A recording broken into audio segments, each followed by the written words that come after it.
enter the last stretch of the year and we start seeing those familiar holiday classics pop up on TV, a thought kind of occurs to me, a question, and that question being, what makes a holiday classic? Now, obviously, holiday traditions and holiday favorites are dependent on a number of factors: your personal experience, family traditions, maybe the first one you ever saw, whatever. I know I bitch about it a lot, but I really don't care if Die Hard is, in fact, your favorite Christmas movie. If that's what you and your family like to watch at Christmas, then, who is anybody to tell you can't? The only thing I get sick of is people saying it like they're the first person to make the joke. However, I digress. But what I'm asking is not what makes a personal favorite. My question is, what puts a film a step above?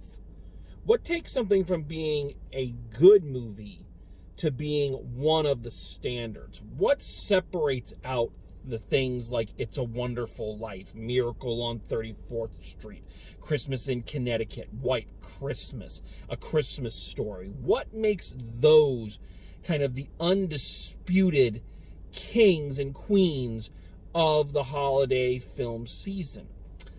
And I don't think there is any one answer, but if I had to, kind of boil it down, I think it's when a film manages to hit just the perfect balance between cynicism and hope. And when the film, through careful crafting, manages to leave you better than when it found you. There's a reason we watch the same Christmas movies over and over, is because they give us some kind of warm, fuzzy feeling. They make us feel better. And I have to say, it's been a long time since I've seen a movie like that. I've reviewed several holiday-themed films for this show since it started. The Man Who Invented Christmas, Last Christmas. Good films, but neither one of them became a holiday standard. As a matter of fact, I don't think I've watched either one or thought about either one since I initially reviewed them, and that kind of says a little something. It hasn't been since I first saw Arthur Christmas that I have seen a holiday film that I would say this is going to take a place in my yearly rotation. This is a film that I feel really speaks not only to my personal holiday experiences, but to the greater feeling of what the holiday season should be all about. That is until I saw this film. That is until I saw a little movie direct to HBO Max, I believe. I don't think it's in any theaters to my knowledge. But this little film called 8-Bit Christmas. And I gotta tell you, spoilers ahead, that I just loved this movie. I just adored everything about it. And here's how much I adored this film. I am exhausted right now, like beyond exhausted. I just got back into town. Plane was late. Missed work today. I'm so tired, and I just want to go to bed early. And my initial plan was to watch this movie tonight and review it tomorrow. But so much was my appreciation for this film, and so much did I just love it, that I had to come adorn the Frog Zord in their traditional holiday accoutrements, get my new Santa hat, and I had to talk about this film right away, because I know I'm not an influencer or anything like that, but if anybody sees this review and it encourages you to go watch this movie, then I feel I've done my job, because I think this is one that needs eyes on it. It is just fantastic. So what is this film? Well, it is a bizarre combination of A Modern Day Christmas Story, Ralphie, and his desire for the BB gun, and strangely enough, How I Met Your Mother. However, it seems to encapsulate all the good things about How I Met Your Mother and forego all of the terrible, awful things about it. In the story proper, Neil Patrick Harris, this is part of where the How I Met Your Mother influence comes in, is bringing his daughter to his parents' house for Christmas. She really wants a cell phone. She's only like 10 or 12 or something like that. They really didn't say, but she was young. And he is saying no, no, no, no, no, no, no. And while they're waiting for everybody to gather at the house for Christmas dinner, Neil Patrick Harris gets out the old Nintendo and they play. And he says, did I ever tell you about the year that I wanted the Nintendo Entertainment System for Christmas so bad? And proceeds to tell her this story in very Christmas Story-esque fashion about this Christmas in the late 80s where he and his friends just desired the Nintendo Entertainment System so much. And it basically is, again, it is a modern day Christmas story, whereas the Christmas Story focused on someone of kind of our parents' generation wanting kind of the ultimate symbol and status symbol of that generation. This is now my generation. I have reached the point where my generation is so nostalgic, and we are the older generation now, that our tales of childhood desire are now the subject of Christmas movies. So yeah, I am that old at this stage. It's hard for me to really put into words what just really gets me about this movie. Without giving away spoilers, I really don't want to talk spoilers for this one. But just to say that it seems like it walks that wonderful razor's edge I was talking about between going too cynical and going too sappy. I find that's a problem with Holiday Fare, is that they're either way too cynical and too nasty. I think of that Reese Witherspoon, Vince Vaughn thing, that Four Christmases, where, what a terrible thing they had to spend Christmas with their families, or too sappy. And it's hard to find something that strikes kind of the right balance, and I think this one really does, much in the same way the Christmas Story kind of did, in that the cynicism of it is a lot more palatable because it is being told from the point of view of a child. But interestingly enough, this is kind of where the difference in the two films comes. With A Christmas Story, yes, we have older Ralphie's narration to kind of give things context and to give some of those great lines, but the film is still shot and presented as all from young Ralphie's perspective, and more like the older voice is commenting on it, much like, the Wonder Years would have been. Here, it is still seen through young Neil Patrick Harris's eyes, but it is with the hindsight that comes from retelling a point in your life.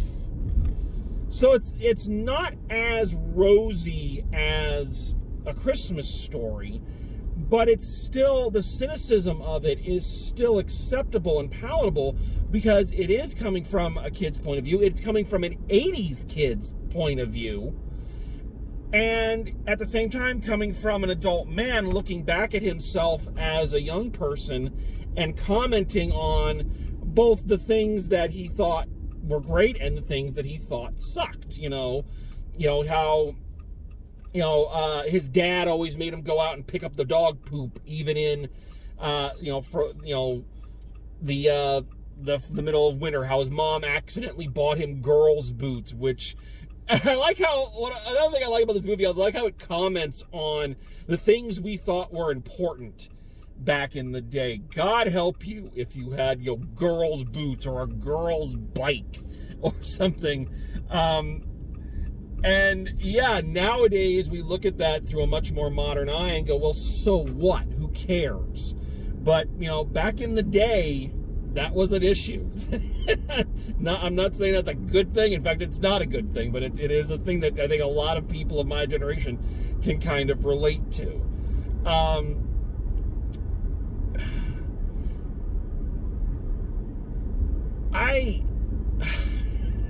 So yeah, it draws a lot of attention to both the pluses and the minuses of the 80s. There's one of the inciting incident of this film, I won't give too much away, involves a kid playing the Nintendo, throwing a hissy fit when he loses. We all had a friend like that. I'm pretty sure I might have been a friend like that at one point. I hope I wasn't. But anyway, throwing the hissy fit when he loses, breaking the TV, and the TV falling on top of a dog and killing it.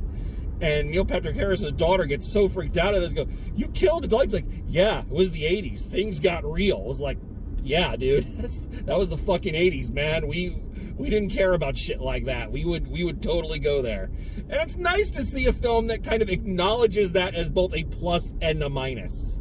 You know, I often make the joke about the original Transformers, the movie, and how, you know, name me any other, you know, kids film where the entire original cast is brutally slaughtered in the first 10 minutes. And yes, that sounds badass, but you can also see why this is a problem, right? I kind of like a lot of 80s movies, which this is very much trying to be. I also really like that. I know it wasn't everybody's youth experience. Obviously, this is aimed at very specifically suburban America, middle-class suburban America. You know, that's the point of reference it's coming from. I know that's not everybody's childhood experience, but I can say from it being mine that, you know, I like how the cast of characters, the friends that he surrounds himself with, we all knew that kid. We all knew the kid whose dad let them watch rated R movies, and we thought that was the coolest thing. Or the kid who's, you know, was always going to get in trouble, or always thought he had to go home right away. You know, or the kid who was just really, really sharp with baseball cards, or, you know, trading cards of every kind, and knew how much they were worth and all that. And it's neat to see those personality traits, which were very prevalent back in my day, kind of reflected back. It is a film that, for my generation and of my, you know, that's a film that we kind of go, you know, that's part of where the nostalgia button really presses you. Is like, this is you. And of course, the desire for the Nintendo. Now, I can't remember. I got my Nintendo in the summer, I remember. So I don't remember if I had kind of the Christmas Nintendo MB. I think I might have. I think some friends of mine might have gotten their Nintendo for Christmas, and of course, just that drool that kind of comes from it. And, you know, but I don't remember it being kind of my big Christmas item. But I do know that it was the it thing at that time. It was that, for kids growing up these days with so many gaming systems, it's hard to kind of understand what that first one, or maybe not the first, Atari was first, but the kind of you know, the king of the mountain, you know, the first real video game system, and what that meant to my generation. I don't know if kids kind of feel that same way with an Xbox or a PlayStation, or, you know, because there's always a new one coming out every year. But this was like the first, and as far as we knew, the only thing there was ever going to be. How can we ever top these amazing 8-bit graphics? So yeah, so obviously it speaks to me.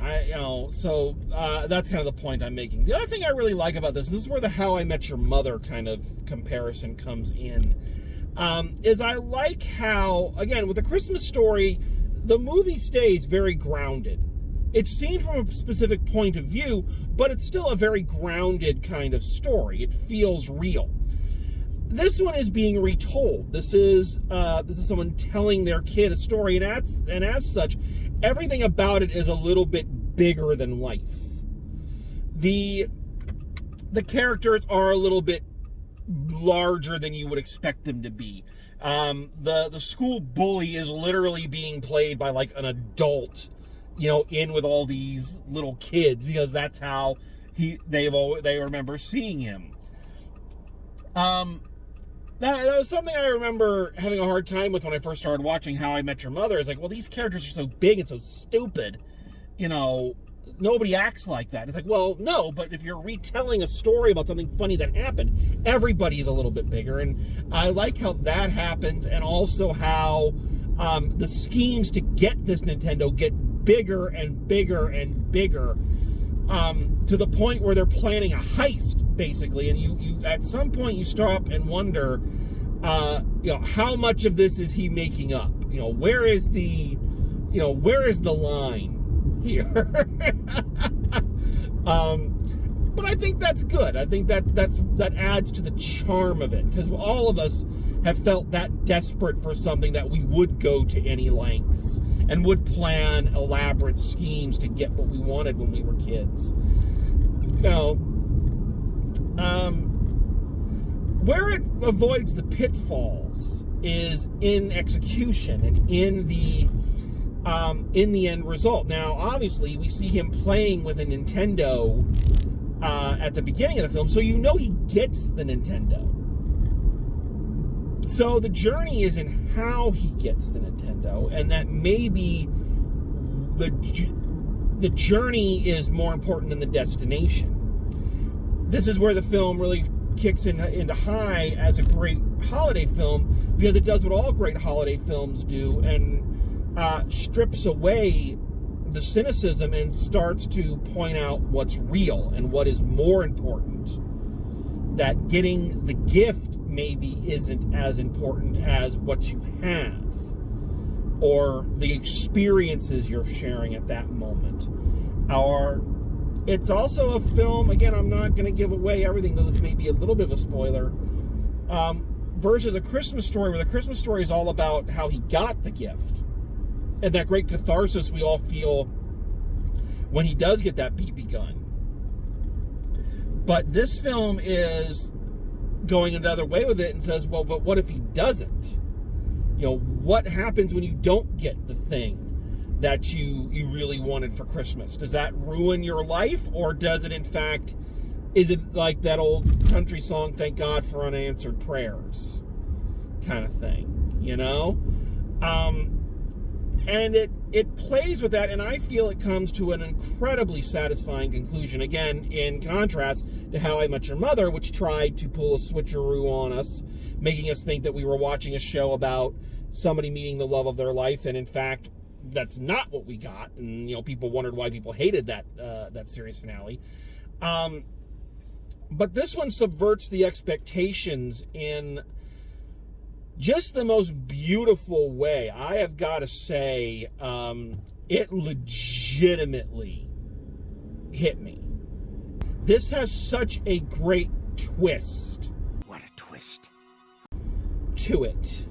That something that you didn't see coming, and when it happens, it is a gut punch. I legitimately teared up during it. It was that heartfelt and that good. I would love to talk about the ending. Maybe I'll do that if this one makes the top 10 list. But for now, I don't want to get into it, because I feel like it's a moment that you need to experience unspoiled.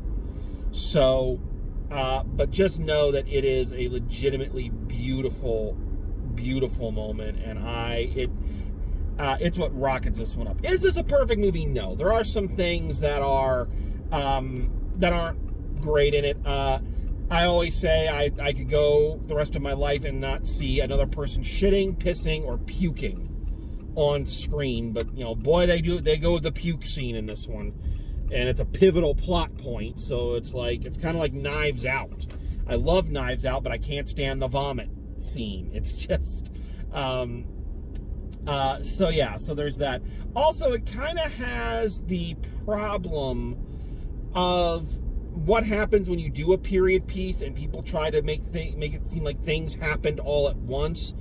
One of the roadblocks that comes up in young Neil Patrick Harris's quest to get the Nintendo is suddenly a parents' rights group pops up and begins complaining about violence in video games. And maybe I was too young at the time to know, but I don't really recall that ever being a problem with the Nintendo, which is funny when you consider that, you know, things like Double Dragon started with a bunch of street gangs punching a girl in the gut and kidnapping her. But I honestly don't remember the concept of violence being a big sticking point for parents with the Nintendo. The big sticking points were a lot of the things that do come up in this film. It's going to rot your brain. You're going to, you know, you're going to have epileptic seizures. You're going to ignore everything that's important. You're going to, you know, you're just going to sit there and become a vegetable. You know, those were arguments I heard, but I do not recall ever hearing an argument that Nintendo was too violent. Violence in video games didn't become a huge thing till Mortal Kombat. So that doesn't ruin the film. That's not a strike against it. It's just one of those things that as I watch it, I'm like, that was not a thing to my recollection. You know, again, my recollection. I'm 42 years old. It's hard to remember all that. So it's possible that this did happen. But these are quibbles. These are quibbles. On the whole, this is the kind of holiday film I love. And this is something that makes me love holiday movies again. I really enjoyed this. And I love the method in which the story is told. I love that it really is. I'm not kidding when I say that it is a Christmas story for the modern era. And it is relying on that fact. It is relying on the fact that you have seen A Christmas Story, that you have seen the 24-hour marathons, and you know the beats of that film, because it plays off them. It gives you visual cues to make you expect one thing, and then it goes the other way with it. I think that's brilliant. And again, a very 80s thing to do.